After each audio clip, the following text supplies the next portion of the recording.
살다 보면 하고 싶은 일보다는 해야만 하는 일들에 둘러싸일 때가 참 많죠? 피하고 싶은 책임감에 왠지 모르게 짓눌리는 바로 그 느낌. 오늘 그 이야기를 한번 시작해 보려고 합니다. 생각해보세요. 당장 해야 할 학교 공부, 산더미처럼 밀린 과제, 정말 하기 싫은 청소, 또 직장 다니시는 분들은 실적 압박이 장난 아니죠. 우리의 하루하루가 어떨 땐 그냥 끝없는 할 일 목록처럼 느껴지기도 합니다. 아마 이 책 제목 들어보신 분들 많을 거예요.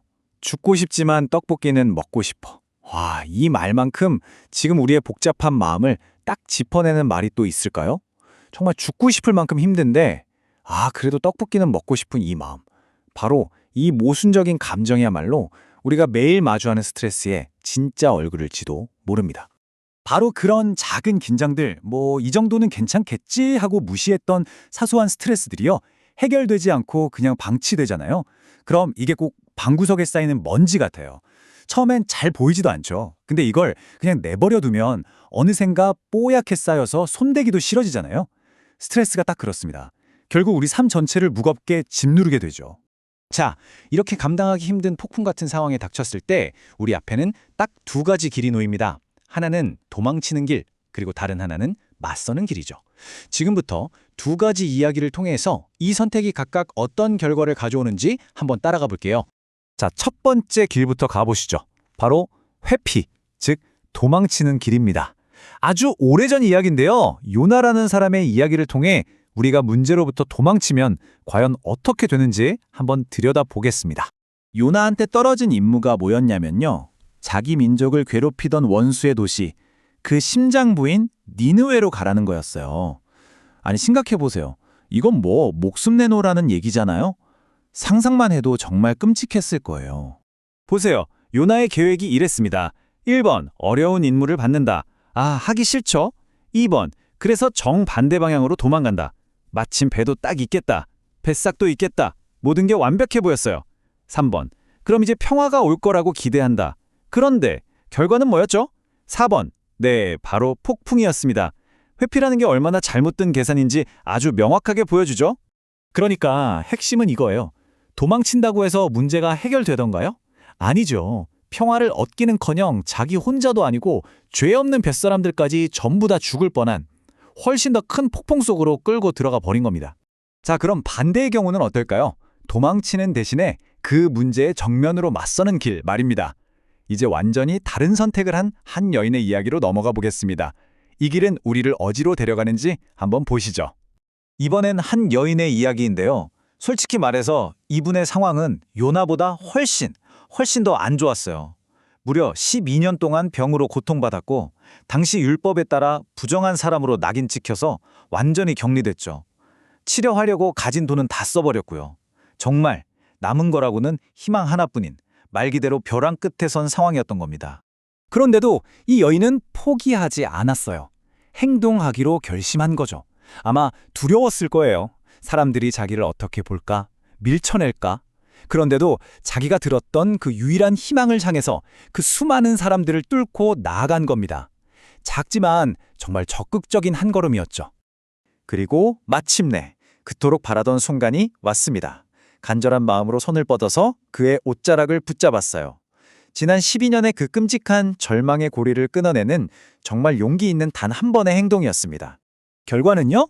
정말 놀라웠어요. 병이 나은 건 물론이고요. 그 자리에서 공개적으로 딸아, 내 믿음이 너를 구원했다는 인정을 받습니다. 다시 공동체로 돌아갈 수 있게 된 거예요. 요나가 폭풍을 만났던 것과는 정반대로 그녀는 평안을 얻었습니다.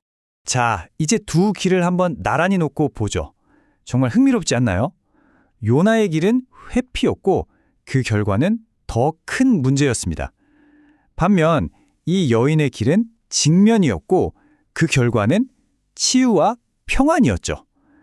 똑같이 어려운 문제 앞에서 어떤 행동을 선택하느냐에 따라 결과가 이렇게나 극명하게 갈리는 겁니다.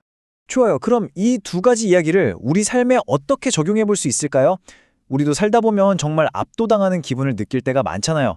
그럴 때 우리는 뭘 배울 수 있을까요? 성공했던 여인의 이야기에서 딱 두 가지 핵심을 꼽을 수 있을 것 같아요. 첫째, 문제를 해결하기 위해 가만히 있지 않고 적극적으로 움직였다는 것. 그리고 둘째, 상황이 나아질 수 있다는 희망을 절대로 놓지 않았다는 겁니다. 아, 그런데 여기서 중요한 게 있어요. 적극적인 행동이라고 해서 무조건 더 열심히, 더 애쓰라는 뜻은 아니에요. 때로는요, 멈추는 게 가장 적극적인 행동일 수 있습니다. 바로 번아웃이 왔을 때처럼요. 번아웃은 내 몸과 마음이 보내는 신호거든요. 너 약해 빠졌어가 아니라 이봐 주인, 이제 좀 쉴 시간이야 하고 외치는 명령 같은 거죠. 이걸 알아차리고 의도적으로 쉬어주는 것, 그것이야말로 나를 위한 가장 현명하고 적극적인 행동입니다. 이와 관련해서 긍정이라는 말의 의미도 다시 한번 생각해 볼 필요가 있어요. 진짜 긍정은 뭐 실패 같은 건 아예 무시하고 난 괜찮아! 외치는 게 아니에요. 시험에 떨어질 수도 있고 누구한테 거절당할 수도 있고 경쟁에서 뒤처질 수도 있죠.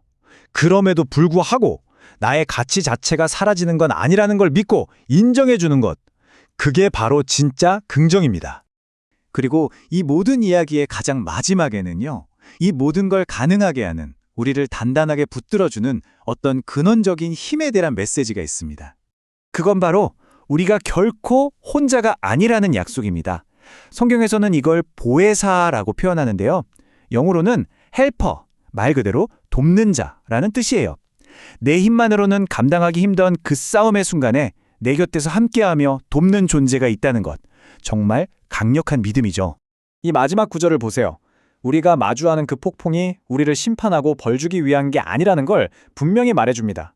목적은 심판이 아니라 구원, 즉 우리를 돕고 다시 일으켜 세우는 데 있다는 거죠. 자, 이제 여러분께 마지막으로 이 질문을 드리고 싶습니다. 만약 여러분이 지금 겪고 있는 그 힘든 일을 혼자 맞서는 게 아니란 걸 진짜로 믿게 된다면 오늘 무엇에 직면해 볼 용기가 생기시나요? 혼자가 아니라는 이 믿음이 여러분의 오늘을 어떻게 바꿀 수 있을지 한번 깊이 생각해 보는 시간이 되셨으면 좋겠습니다.